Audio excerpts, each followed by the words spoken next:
Le champ électromagnétique du cœur humain se mesure.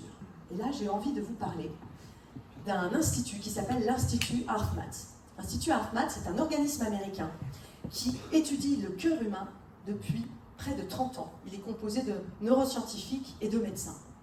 Il s'est notamment intéressé aux neurones. Et il a mis en avant le fait que le cœur contenait des neurones, 40 000 neurones qui fonctionnent de façon similaire au cerveau.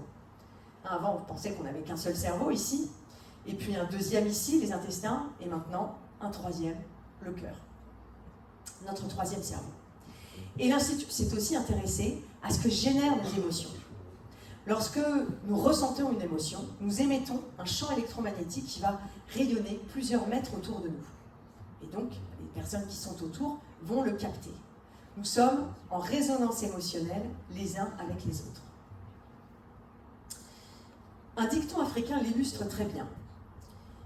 Les zèbres fuient quand le cœur de la lionne s'accélère. Les zèbres fuient quand le cœur de la lionne s'accélère. C'est-à-dire qu'ils captent son émotion.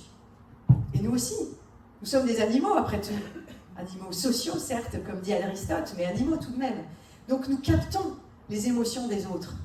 D'ailleurs, si je vous dis, je suis hyper contente d'être là, je vais peut-être tromper une fois 1000 personnes, pour ceux qui ont la ref, mais pas plus. Parce que les émotions sont bien plus puissantes que les pensées. Le champ électromagnétique du corps se mesure, et il s'avère que celui du cœur est 5000 fois plus fort que celui du cerveau.